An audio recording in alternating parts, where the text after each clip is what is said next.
Your interpretation of Revelation, you believe that the Antichrist will come from within Islam.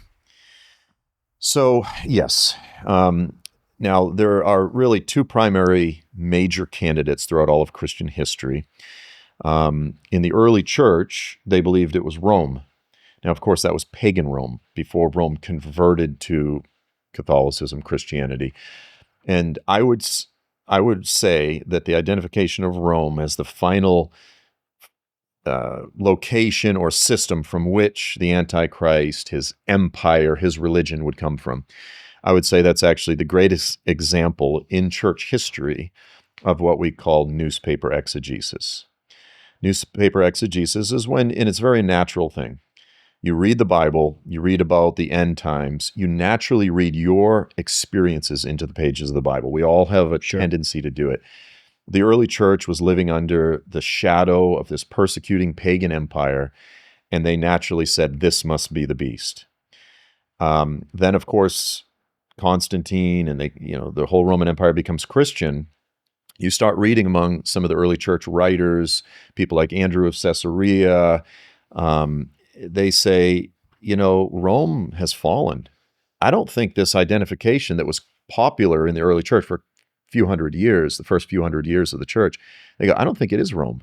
I think it's talking about something else at the end of at the end times. Yeah. And then you have, again, once Islam comes along in the 7th century, you have this whole period where the early church writers go, whoa, I think this is what the prophecies are talking about. So yeah, for me, the last 10 years, I'm like, is the head of the UN, right? So like that's because of my perception of the war right now. Yeah, exactly. Yeah. And, there's been a lot of popular look, the United States, American preachers, end time preachers were infamous for, creating our own political or theological boogeymen, is that a word? The boogeymen of the day, the boogeyman du jour. We're casting them as the chief Antichrist figure in the Bible. We're infamous for it. But what we need to realize as all Christians is that the Bible, the context of the Bible, it is a thoroughly Jerusalem, Israel, and Middle Eastern centered story, narrative. That's the context. The entire Bible is written in and around Israel. I mean, eventually it gets up to Europe after the post-apostolic period.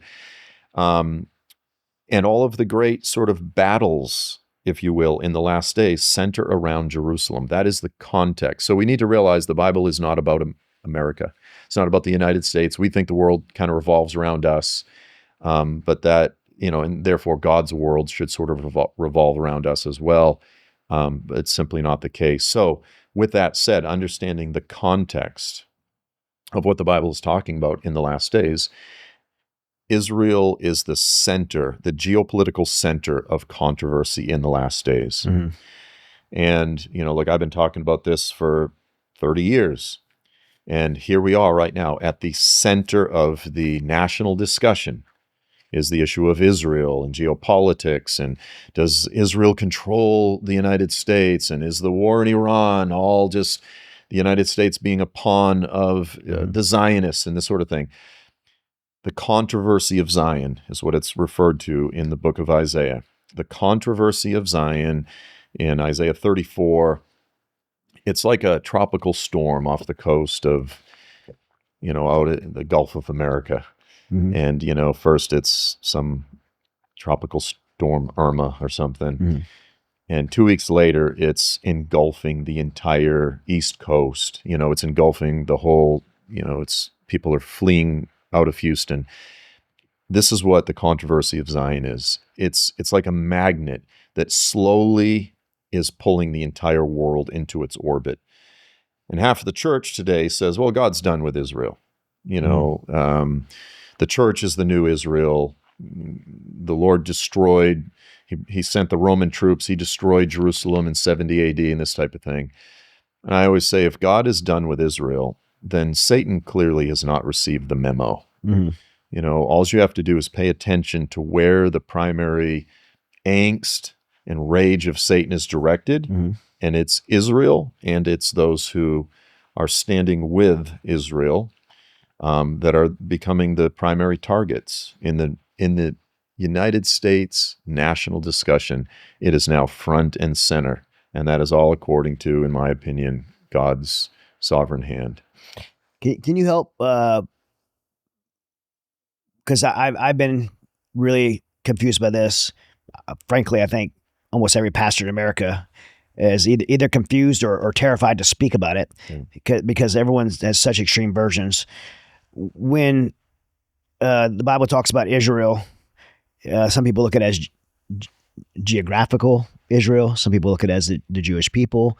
Others look at it as a new covenant of Jews and Gentiles together. And then when you talk about the Israel state, and frankly, I'll just tell you, like, I don't trust any government, including our own.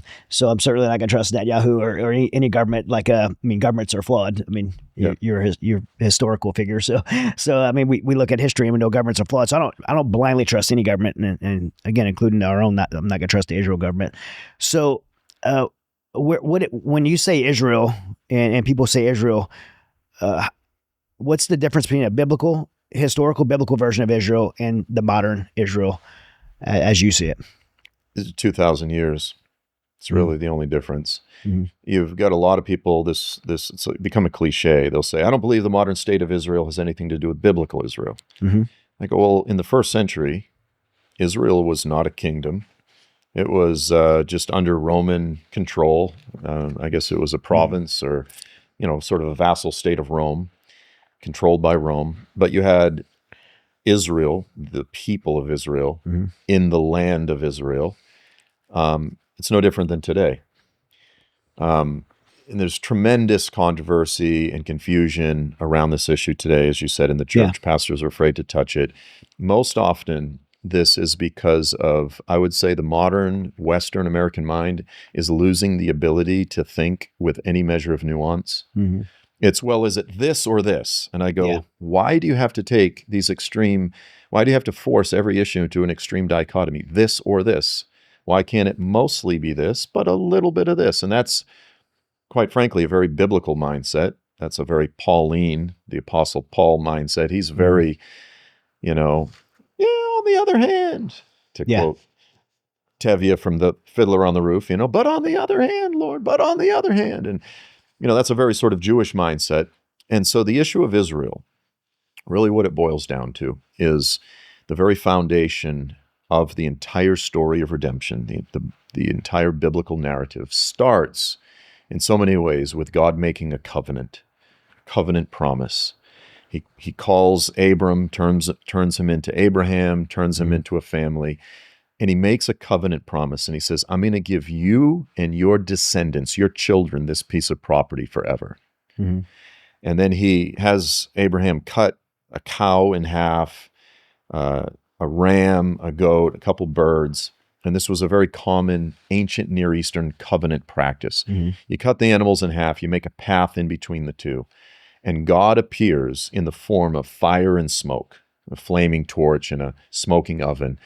And he passes in between the pieces, these severed animals, and he says, I have given you this piece of land. And he defines it very clearly, from this river to this border to the land of the Kenites, the Perizzites, the Hittites, et cetera, et cetera. And what God was saying is essentially, if I don't fulfill my promise to you, may I die like these severed carcasses. Mm-hmm. So the whole story starts with God making a covenant. And then, of course, the whole purpose of that is to turn this people, Israel, into a people, to sort of make them, if you will, a holy womb that's going to bring forth Jesus, the Messiah, that's going to bring redemption to the whole world so that idiots like me, I won't say it about you, but I'm guessing it's probably true. I'm in your camp, Idiots like us can come to know the God of Israel, the Messiah of Israel. And so in the church today, they say, well, we're the new people of God. Well, yeah, we have been brought into the people of God, but he still has, Paul the Apostle makes it very clear, he still has a calling and an election over the Jewish people, and they are still the same people.